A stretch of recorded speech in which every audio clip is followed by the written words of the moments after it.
থেকে যান, জীবনের যাবতীয় কথা আমি আপনাকে শোনাতে চাই, তারপরে আপনি আল্লাহর নবীর ডাকে সাড়া দেবেন। হযরত হানজালা বললেন, ওরে আমার প্রিয়তমা শোনো শোনো, আমি যদি এই অবস্থায় থেকে যাই, কিয়ামতের দিন আল্লাহ যদি জিজ্ঞাসা করে, ওরে হানজালা আমার নবীর ডাক শোনা সত্ত্বেও কেন তুমি স্ত্রীর কথায় থেকে গেছিলে, কাল কিয়ামতের মাঠে আল্লাহকে উত্তর দিতে পারবো না, অতএব আমি আল্লাহর নবীর ডাকে সাড়া দিতে চললাম। এমত অবস্থা হানজালা স্ত্রী বলছেন, স্বামী গো আপনি আমাকে অন্তর থেকে ভালোবাসেন না, এই ঘটনার পরিপ্রেক্ষিতে বুঝতে পারছি। আল্লাহর নবীর সাহাবী হযরত হানজালা সেই সময় বলেছিলেন, হৃদয় চিরিয়া যদি দেখাবার হতো, হৃদয় চিরিয়া যদি দেখাবার হতো, দেখিয়ে দিতাম আমি ভালোবাসি কত। কিন্তু একটি কথা জানো, যাকে ভালোবাসি আল্লাহ রাসূল জানো তোমা হতে বেশি। ইহা বলে ছুটে গেল হানজালা বীর, যুদ্ধের ময়দানে গিয়া হইল হাজির। কত ভালোবাসা ছিল রাসূলের প্রতি, ইহা হতে বুঝে নেবে মুসলমান জাতি। হযরত হানজালা বলেছিলেন, ওরে আমার প্রিয়তমা, ওরে আমার অর্ধাঙ্গিনী, শোনো শোনো, আমি তোমাকে কতটা মহব্বত করি, কতটা তোমাকে ভালোবাসি। আমার হৃদয়টা যদি চিরে দেখানো হতো, আমার হৃদয়টা তোমাকে চিরিয়ে রাখিয়ে দিতাম। কিন্তু জেনে রেখো, তোমার চাইতে বেশি আমি আল্লাহ এবং তার রাসূলকে বেশি মহব্বত করি, ভালোবাসি। এই কথা বলে হযরত হানজালা আল্লাহর নবীর ডাকে সাড়া দিয়ে, এমনকি যুদ্ধ হয়েছিল, সে যুদ্ধের ময়দানে উপস্থিত হয়ে কাফেরদের সঙ্গে লড়াই করতে গিয়ে শেষে তিনি শাহাদাত বরণ করেছিলেন। এই হলো আল্লাহর নবীর মহব্বত। আরেকটি হাদিস আমি আপনাদের সামনে পেশ করছি। আল্লাহর নবী একদা রোমানদের সঙ্গে লড়াই হবে, আল্লাহর নবী সাহাবাদের প্রস্তুত করছেন, হ্যাঁ সাহাবাদেরকে একসঙ্গে নিয়ে বসে রয়েছেন। আল্লাহর নবী বলছেন, ও সাহাবারা শোনো শোনো, এই যুদ্ধের সেনাপতির দায়িত্ব পালন করবে আমার পালিত পুত্র হযরত যায়েদ। কোথায় তুমি? হযরত যায়েদ তিনি দাঁড়িয়ে গেলেন। দ্বিতীয় নম্বরে এই যুদ্ধের সেনাপতির দায়িত্ব পালন করবে আমার চাচাতো ভাই, হ্যাঁ হযরত জাফর বিন আবু তালেব। কোথায় তুমি? তিনিও দাঁড়িয়ে গেলেন।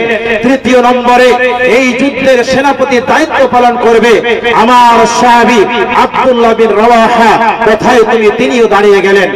আল্লাহর নবী সাল্লাল্লাহু আলাইহি সাল্লাম এই তিনজনকে বলছেন, তোমরা তোমাদের বিবি বাল বাচ্চার কাছে তোমরা দেখা সাক্ষাৎ করে এসো। যুদ্ধে কয়জন সেনাপতি লাগে? একজন সেনাপতি লাগে। তারপরেও আল্লাহর নবী তিনজনের নাম ঘোষণা করে দিয়েছেন। এখান থেকে বুঝতে কারো অসুবিধা হলো না, যেই তিনজনের নাম আল্লাহর নবী ঘোষণা করেছেন, এই তিনজন যুদ্ধে গিয়ে আর ফিরে আসবেন না। তিনজনই যুদ্ধের ময়দানে শাহাদাত বরণ করবে। আল্লাহর নবী তিনজনকে বললেন, তোমরা তোমাদের বিবি স্ত্রী ছেলে মেয়েদের কাছে তোমরা দেখা করে এসো। হযরত যায়েদ রাদিয়াল্লাহু তাআলা বলছেন, ওগো আল্লাহর নবী, আমি হচ্ছি আপনার পালিত পুত্র। হযরত মা আয়েশা পর্দার আড়াল থেকে শুনেছেন, আমার তো কোথাও যাওয়া লাগবে না। দ্বিতীয় নম্বরে চলে গেলেন হযরত জাফর বিন আবু তালিব রাদিয়াল্লাহু তাআলা বাড়িতে গিয়ে বলেন, ওরে আমার অর্ধাঙ্গিনী, শোনো শোনো, আল্লাহর নবী যুদ্ধের ময়দানের সেনাপতির দায়িত্ব দিয়েছেন।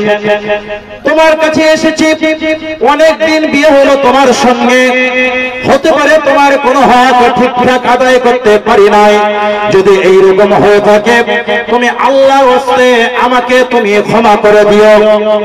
হযরত জাফর বিন আবু তালিবের স্ত্রী বলছেন, ওরে আমার স্বামী, আল্লাহর নবী আপনাকে যুদ্ধের ময়দানে সেনাপতির দায়িত্ব দিয়েছেন, আমি আপনাকে নিষেধ করতে পারি না, কিন্তু আল্লাহর কাছে দোয়া করি যাতে করে আল্লাহ এই যুদ্ধের ময়দান থেকে গাজী বানায় আপনাকে আমার কাছে পুনরায় স্বামী হিসেবে ফিরিয়ে দেন।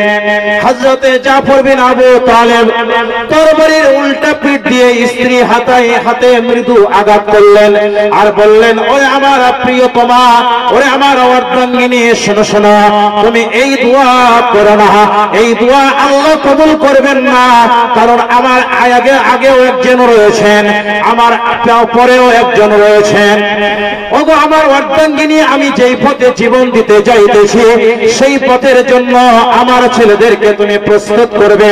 এই কথা বলে হযরত জাফর বিন আবু তালেব রাদিয়াল্লাহু তাআলা আনহু তিনি চলতে আরম্ভ করে দিলেন। পিছনে ছেলে মেয়েরা স্ত্রী কাটা কবুতরের মতো কন্দন করছেন, ছটফট করেছেন। হযরত জাফর বিন আবু তালেব একবারের জন্য তিনি ফিরে দেখলেন না কারা কান্দে। তৃতীয় নম্বরে চলে গেলেন হযরত আব্দুল্লাহ বিন রাওয়াহা রাদিয়াল্লাহু তাআলা আনহু বাড়িতে। সেই দিন ছিল তার ফুল সজ্জার রাত্রি, বাসর সজ্জা। বাড়িতে গিয়ে দরজার কাছে গিয়ে, ঘরের দরজার কাছে গিয়ে তিনি শুনতে পাচ্ছেন স্ত্রী ঘরের মধ্যে কোরআন তেলাওয়াত করেছেন। হযরত আব্দুল্লাহ বিন রাওয়াহা বলছেন, ওরে আমার প্রিয়তমা, তুমি আমার সালাম নাও, আমি তোমার স্বামী আব্দুল্লাহ এসেছি, একটু কোরআন তেলাওয়াত বন্ধ করো। হযরত আব্দুল্লাহ বিন রাওয়াহা বলছেন, ওরে আমার অর্ধাঙ্গিনী, আল্লাহর নবী যুদ্ধের ময়দানে সেনাপতির দায়িত্ব দিয়েছেন। বলতে এসেছি নতুন বিয়ে হয়েছে, আজকে ফুল সজ্জার রাত্রি ছিল, বছর সজ্জার রাত্রি ছিল, কিন্তু তোমার কোনো হক আদায় করতে পারলাম না, তুমি আল্লাহর হস্তে আমাকে তুমি ক্ষমা করে দিও। হযরত আব্দুল্লাহ বিন রাওয়াহার স্ত্রী বলছেন, ওরে আমার স্বামী, আমি একজন মদিনার সুন্দরী রমণী, আপনি একজন মদিনার সুন্দর পুরুষ, সবেমাত্র আপনার সঙ্গে বিয়ে হয়েছে। স্বামী গো, আমি আপনার চেহারাটা একবারের জন্য দেখে রাখতে চাই, অতএব আপনি ঘরের মধ্যে একটু প্রবেশ করুন। আল্লাহর নবী আপনাকে যুদ্ধের ময়দানে সেনাপতির দায়িত্ব দিয়েছেন, আমি আপনাকে নিষেধ করতে পারি না, কিন্তু একবারের জন্য আমি আপনার চেহারাটা দেখে রাখতে চাই। স্ত্রীকে হযরত আব্দুল্লাহ বিন রাওয়াহা বলছেন, ওরে আমার প্রিয়তমা, শোনো শোনো, ঘরের মধ্যে গেলে প্রেম ডাক দিবে, আল্লাহর নবীর ডাকে সাড়া দিতে দেরি হয়ে যাবে। হযরত আব্দুল্লাহ বিন রাওয়াহার স্ত্রী বলছেন, আল্লাহর কসম করে বলছি, ঘরের মধ্যে প্রবেশ করলে কোনো প্রেম নিবেদন করব না, একবারের জন্য আপনার চেহারাটা দেখে রাখতে চাই। কাল কিয়ামতের মাঠে লক্ষ লক্ষ কোটি কোটি মানুষের মধ্য থেকে আমি আপনাকে স্বামী হিসাবে চিনতে পেরে যাই। হযরত আব্দুল্লাহ বিন রাওয়াহা রাদিয়াল্লাহু তাআলা বললেন, ওরে আমার প্রিয়তমা, শোনো শোনো, তোমার যদি এই আশা হয় আর তুমি যদি ধৈর্য ধারণ করতে পারো, যে আল্লাহর জন্য জীবন দিতে চাইতেছি সে আল্লাহ পাক রব্বুল আলামিন লক্ষ লক্ষ কোটি কোটি কিয়ামতের দিন লক্ষ লক্ষ কোটি কোটি মানুষের মধ্য থেকে তোমাকে আমাকে স্বামী হিসাবে পরিচয় করিয়ে দেবেন। এই কথা বলে হযরত আব্দুল্লাহ বিন রাওয়াহা রাদিয়াল্লাহু তাআলা চলে গেলেন। এবার যুদ্ধের ময়দানে সাহাবারা উপস্থিত হয়ে গেছেন। প্রথমত আপনার সেনাপতির দায়িত্ব পালন করছেন হযরত যায়েদ রাদিয়াল্লাহু তাআলা আনহু। যায়েদকে কাফেররা ঘিরে ফেললো, যায়েদকে কাফেররা ঘিরে ফেলে যায়েদকে তারা শাহাদাত শহীদ করে দিল। হযরত যায়েদের হাত থেকে দ্বিতীয়বারের জন্য হযরত জাফর বিন আবু তালেব তিনি করলেন কি, সে ইসলামী ঝান্ডা হাতে নিলেন। ইসলামী ঝান্ডা হাতে নেওয়ার পরে অনেক কাফেরকে জাহান্নামে পাঠিয়ে দেওয়ার পরে সেই জাফর বিন আবু তালেবকে সেই কাফেররা ঘিরে ফেললো। জাফরের ডান হাত কেটে দিল, বাম হাত কেটে দিল, ডান পা কেটে দিল, বাম পা কেটে দিল। দূর থেকে হযরত আব্দুল্লাহ বিন রাওয়াহা আরেকজন সাহাবা দূর থেকে দেখছেন যে আমাদের যাওয়ার পূর্বেই হতে পারে ইসলামী ঝান্ডা জমিনে পড়ে যাবে। তারা দৌড়ে এসে দেখছে যে কেউ যেন ইসলামী ঝান্ডাকে উঁচু করে ধারণ করে রেখেছেন। কাছে এসে দেখছেন জাফরের ডান হাত কাটা, জাফরের বাম হাত কাটা, জাফরের ডান পা কাটা, বাম পা কাটা। তারপরেও ইসলামী ঝান্ডাকে, ইসলামী পতাকাকে দাঁত দিয়ে কামড়ে উঁচু করে ধরে রেখেছেন। এই হলো আল্লাহর নবীর মহব্বত, আল্লাহর নবীর ভালোবাসা। বন্ধুগণ, আল্লাহর নবী সাহাবাদেরকে আহ্বান করেছিলেন, যুদ্ধের ময়দানে সেনাপতির দায়িত্ব দিয়েছিলেন। সেই তিনজন সাহাবী যে যুদ্ধে শাহাদাত বরণ করেছিলেন, জানার পরেও তারা কিন্তু পেছ পা হয়নি, জানার পরেও তারা কোনো আপনার পিছে সরে আসেনি, আল্লাহর নবীর ডাকে সাড়া দিয়ে যুদ্ধের ময়দানে অনেক কাফেরকে জাহান্নামে পাঠিয়ে দিয়ে তারা শাহাদাত বরণ করেছিলেন। আমার বলার উদ্দেশ্য হচ্ছে এই, আল্লাহর নবীর মহব্বত, আল্লাহর আনুগত্য কাকে বলে দেখুন। আজকে আমরা নবীর মহব্বত কতটা করেছি তার একটা দৃষ্টান্ত আমি আপনাদের সামনে তুলে ধরেছি। আল্লাহর নবী বলেছেন, বিয়ে করার সময় তোমরা মোহরানা ধার্য করবে আর এই মোহরানা তোমরা পরিশোধ করবে। কিন্তু আজকে অধিকাংশ ক্ষেত্রে মোহরানা পরিশোধ হয় না, কিন্তু যেটা আল্লাহ রাসূল নিষেধ করেছেন, যার নাম পণ প্রথা, এই পণ প্রথা আজকে আমাদের সমাজে ব্যাপকভাবে বিস্তার লাভ করেছে। এই পণ প্রথার কারণে গরিব ঘরে অনেক মেয়েরা আস্তে আস্তে যখন যৌবনে পদার্পণ করে তখন তাদের আত্মহত্যা ছাড়া অন্য কোনো রাস্তা থাকে না। তার একটা দৃষ্টান্ত আমি আপনাদের সামনে তুলে ধরছি। হাকিমপুরের হাকিম সাহেবের ছেলে বেটার বাপ, ফরিদপুরের ফরিদাব হবে তার আজ। লোকের মাঝে কথা হলো 20,000 টাকা নগদেতে দিতে হবে, ধরে না হে কথা। 100 জন বরযাত্রী, 10 টলার বিবি, বরের বাপ বলে তাদের যত পারবে খাবে। পাশে এলো বরযাত্রী, বর এলো যে জিপে, টলার বিবির সাথে এলো সাদের বনেতে। নামলো গাড়ি বিয়ে বাড়ি, নামলো গাড়ি হতে, সাদের জামাই নামলো দেখো শালার কোলে চেপে। লুচি বন্দে কোরমা পোলাও মিষ্টি মিহি দানা, যেবা যত পারবে খেতে নাই কোনো মানা। পেটটা ঠেসে খেলো খানা, ধরলো যত পেটে, আধেক খেলো আধেক পাতে উঠলো এঠো রেখে। বিয়ের বাড়ির আগে নাতে আওলা টাঙা আছে, নাচ করছে গান গাইছে ছেলে মেয়ে নাচে। এইভাবে করতে করতে ইমাম সাহেব এসে গেছেন, ছেলে পক্ষ এসে গেছেন, মেয়ে পক্ষ এসে গেছেন। বিবাহ পড়ানো হবে। মেয়ের বাপকে ছেলের বাপ বলছেন, যতক্ষণ 20,000 টাকা না পাবো ততক্ষণ আপনার মেয়ের সঙ্গে আমার ছেলের বিবাহ হবে না। মেয়ের বাপকে 8,000 টাকা দিয়ে বলছেন, ভাই আমি গরিব মানুষ, অন্য সময় 2,000 টাকা পরিশোধ করে দেব, বিয়েটা সম্পূর্ণ হতে দেন। মেয়ের বাপকে ছেলের বাপ সমাজের সামনে বারবার অপমান করছে আর বলছেন, যতক্ষণ 20,000 টাকা না পাবো ততক্ষণ আপনার মেয়ের সঙ্গে আমার ছেলের বিবাহ হবে না। এইভাবে যখন অপমান করতেছিল, মেয়েটি জানলা দিয়ে তাকিয়ে তাকিয়ে দেখছিল আর সমাজকে ঘৃণা করে আত্মহত্যা করতে যাচ্ছিল। এমন অবস্থা মেয়ের বাপ বলছেন, অষ্টমলার ভিতরেতে 2,000 টাকা সদবদ সব করে দেব, দিও না আর ব্যথা। শুনলো না কো বেটার বাপ লাফিয়ে গেল তাতে, জানলা হতে সব ফরিদা তাকিয়ে তাকিয়ে দেখে, আপা মোরে পয়দা করে এত অপমান, নিজের চোখে দেখে বলে রাখবো না খোঁজান। বিষের বোতল হাতে নিয়ে খেলো কেঁদে কেঁদে, ঢিলে নিল মরে গেল বিয়ের পোশাক পিঁধে। সমস্ত মেয়ে তৈরি থাকো ইহার জবাব দিতে, ধরবে যেদিন আল্লাহ পাক কাল কিয়ামতে। মিষ্টি পোলা মাছ মাংস আজ ফরিদার পাতে, সমস্ত মেয়ে জবাব দাও বিষের বোতল কেন হাতে। মিষ্টি পোলা মাছ মাংস আজকে খাবার দিন, বিষকে এসে মূল্য কেন সমাজ জবাব দিন। আজ ফরিদা খুশির দিন হবে বাসর ঘর, সমস্ত মেয়ে জবাব দাও করছো আজ কবর। আজ ফরিদা মুখ দেখাইয়া হাতে নেবে টাকা, সমস্ত মেয়ে জবাব দাও কাফনে কোন মুখ ঢাকা। আজ ফরিদা খুশির দিন হবে বাসর ঘর, সমস্ত মেয়ে জবাব দাও করছো আজ কবর। আজ ফরিদা মুখ দেখাইয়া হাতে নেবে টাকা, সমস্ত মেয়ে জবাব দাও কাফনে কোন মুখ ঢাকা।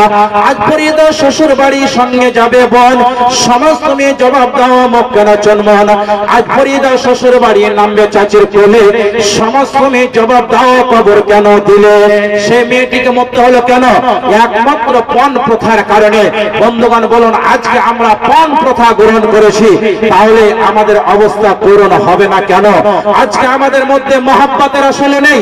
রসুলের মহব্বত যদি থাকতো তাহলে এই যে আজকে এইরকম একটা মহতি সভা, এই সভাতে বাড়িতে না বসে আমরা এই মহতি সভাতে আসতাম, কোরআন এবং সেই সুন্নাহর আলোকে আলোচনা হচ্ছে, আলোচনা শুনতাম, মাদ্রাসাকে ভালোবাসতাম, মাদ্রাসাতে আমরা সহযোগিতা করতাম। বন্ধুগণ সত্যি সত্যি আমাদের মধ্য থেকে মহব্বতের আসল উঠে গেছে বললেই চলে। সত্যি সত্যি আমাদের মধ্য থেকে আপনার কি বলে শিরক বিদআত এইগুলো আমরা গ্রহণ করে নিয়েছি, যার কারণে আজকে আমাদের অবস্থা করুণ হয়েছে। ইতিহাসের ছাত্ররা জানে, জ্ঞানে গরিমায় শিক্ষায় সভ্যতায় রাজনীতিতে অর্থনীতিতে কাব্যে সাহিত্যে সিলেবাসে বাণিজ্যে ধর্মে কর্মে ত্যাগে তিতিক্ষায় মুসলিম জাতি শিশু স্থান অধিকার করেছিল। কিন্তু আজকে মুসলমান মুসলমানদের অবস্থা হাই হাই, আজকে মুসলমানদের অবস্থা করুন। তার একটাই কারণ, আল্লাহ বলেছেন ইন্নাল্লাহা লা ইউগাইয়িরু মা বিকওম হাত্তা ইউগাইয়িরু মা বিআনফুসিহিম। আল্লাহ বলেছেন নিশ্চয় আমি কোন জাতির অবস্থা পরিবর্তন ঘটাই না যতক্ষণ তারা নিজেরা নিজেদের অবস্থা পরিবর্তন না ঘটায়। আজকে আমাদের অবস্থা করুণ হয়েছে, আজকে আমাদের অবস্থা করুণ হয়েছে আমাদের নিজেদের কারণে। তাই কবি ইকবাল বলেছিলেন বিশ্বে তারা ছিল সেরা হয়ে মুসলমান, আজকে তারা লাঞ্ছিত, আজকে তারা ঘৃণিত, আজকে তারা পদদলিত, আজকে তারা অপমানিত। ছাড়িয়া কোরআন বিশ্বে তারা ছিল সেরা হয়ে মুসলমান, আজকে তারা লাঞ্ছিত। ছাড়িয়া কোরআন, আজকে আমরা কোরআন এবং সেই সুন্নাহকে ছেড়ে দিয়েছি। আজকে নিজের ইচ্ছা মতো পৃথিবীতে জীবন যাপন করছি, যার কারণে আজকে আমাদের অবস্থা করুণ হয়েছে। বিগত ইতিহাস আপনারা দেখুন, বিগত ইতিহাস আপনারা পড়ুন, সেখানে দেখতে পাবেন হযরত ওমর রাদিয়াল্লাহু তাআলা আনহু 22,51,300 মাইল এতটা দূরত্ব পর্যন্ত রাজত্ব করেছিলেন। কিন্তু আজকে মুসলমানরা তাম পৃথিবীর বুকে মার খাচ্ছে, তার একটাই কারণ কোরআনে আল্লাহ বলেছেন ওয়ালা তাহিনু ওয়ালা তাহজানু ওয়া আনতুমুল আ'লাউনা ইন কুনতুম মুমিনিন। আল্লাহ বলেছেন তোমাদের কোনো ভয় নেই, তোমাদের কোনো চিন্তা নেই, তোমাদের হাতে রাজত্ব থাকবে, শর্ত হচ্ছে ইন কুনতুম মুমিনিন, শর্ত হচ্ছে মুমিন হতে হবে।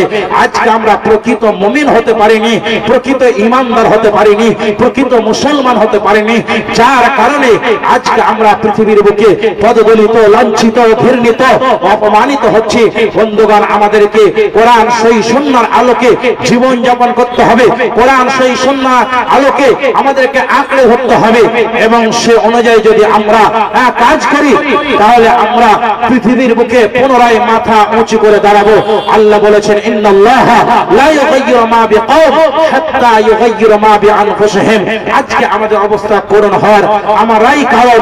আল্লাহ বলেছেন নিশ্চয় আমি কোন জাতির অবস্থা পরিবর্তন ঘটাই না যতক্ষণ তারা নিজেরা নিজেদের অবস্থা পরিবর্তন না ঘটায়। তাই আমি আপনাদেরকে শেষের বেলায় একটাই বার্তা দিতে চাই, যে বিষয়গুলো আপনাদের সামনে আলোকপাত করা হলো, কোরআন সেই সুন্নাহর আলোকে যেইগুলো আদেশ রয়েছে সেইগুলোকে পালন করুন, যেইগুলো নিষেধ রয়েছে সেইগুলো থেকে বিরত থাকুন, সেইগুলো থেকে ফিরে থাকুন। কারণ যদি আমরা কোরআন সেই সুন্নাহর আলোকে জীবন যাপন না করি, আল্লাহ বলেছেন ওয়ালাকাদ যারানা লিজাহান্নামা কাসীরাম মিনাল জিন্নি ওয়াল ইনস লাহুম কুলুবুন লা ইয়াফকাহুনা বিহা ওয়া লাহুম আ'য়ুনুন লা ইবসিরুনা বিহা ওয়া লাহুম আযানুন লা ইয়াসমাউনা বিহা উলাইকা কাল আনআম বাল হুম আজাল উলাইকা হুমুল গাফিলুন। আল্লাহ বলেছেন কিছু মানুষ এবং জিন জাতির জন্য আল্লাহ পাক রব্বুল আলামিন জাহান্নামকে তৈরি করেছেন। সেই সমস্ত মানুষ এবং জিন জাতির জন্য আল্লাহ জাহান্নামকে তৈরি করেছেন যাদেরকে হৃদয় দেওয়া হয়েছে, হৃদয় দ্বারা যারা উপলব্ধি করে না, যাদেরকে আল্লাহ পাক রব্বুল আলামিন কর্ণ দিয়েছেন, যাদেরকে চক্ষু দিয়েছেন, চক্ষু দ্বারা ভালো জিনিসগুলো উপলব্ধি করে না, দেখে না, যাদেরকে কর্ণ দেওয়া হয়েছে, কর্ণ থাকার পরেও শোনার পরেও না শোনার আমরা ভান করি, আল্লাহ বলেছেন তাদের জন্য জাহান্নাম এবং এরাই হচ্ছে চতুর্থ জন্তু। শুধু তাই নয় বাল হুম আজাল উলাইকা হুমুল গাফিলুন। আল্লাহ বলেছেন তার চাইতে নিকৃষ্ট। বন্ধুগণ, হাদিস কোরআনের কথা আমরা যদি শোনার পরেও না শোনার ভান করি, হাদিস কোরআনের কথাগুলো দেখার পরেও যদি না দেখার ভান করি, আমরা হাদিস কোরআনের কথাগুলো শোনার পরেও অন্তর দ্বারা উপলব্ধি না করে আমরা যদি আমল না করি, তাহলে আল্লাহ বলেছেন এরাই হচ্ছে চতুর্থ জন্তু, এরাই হচ্ছে তার চাইতে নিকৃষ্ট। এমনকি আল্লাহ বলেছেন এদের জন্যই জাহান্নাম। তাই আপনাদেরকে আমি শেষের বেলায় বার্তা দিতে চাই, কোরআন সহি সুন্নাহর আলোকে জীবন যাপন করুন, শিরক বিদআত এইগুলো ছাড়ুন, শিরক বিদআত জীবন মুক্ত জীবন গড়ুন এবং আল্লাহ রাসূলের আনুগত্য করুন, তবে পরকালে জীবনটা সুখময় হবে। আল্লাহ এই পৃথিবীর জীবনটা এটা অস্থায়ী জীবন বানিয়েছেন, এটা চিরস্থায়ী জীবন বানাননি। আজকে আপনারা জালসা শুনতে এসেছেন, পুনরায় আপনারা বাড়ি ফিরে যেতে পারবেন। আমি জালসা করছি বাড়ি ফিরে যেতে পারবো, এর কোনো গ্যারান্টি নেই। আল্লাহ বলেছেন কয়েকটা জ্ঞান মানুষকে দেওয়া হয়নি। সূরা লোকমানের মধ্যে আল্লাহ ইরশাদ করেছেন, তার মধ্যে একটা জ্ঞান হচ্ছে ওয়ামা তাদরি নাফসুন বিআইয়ি আরজি তামুত, কার কখন কোথায় কি অবস্থায় মৃত্যু হবে এটা কোনো মানুষ জানে না। যদি মানুষ জানতো তাহলে কোনো মানুষ অ্যাক্সিডেন্ট হয়ে মারা যেত না। আল্লাহ পাক রব্বুল আলামিন কোরআনে আরো বলেছেন কুল্লু নাফসিন যায়কাতুল মাউত, যার মধ্যে আত্মা আছে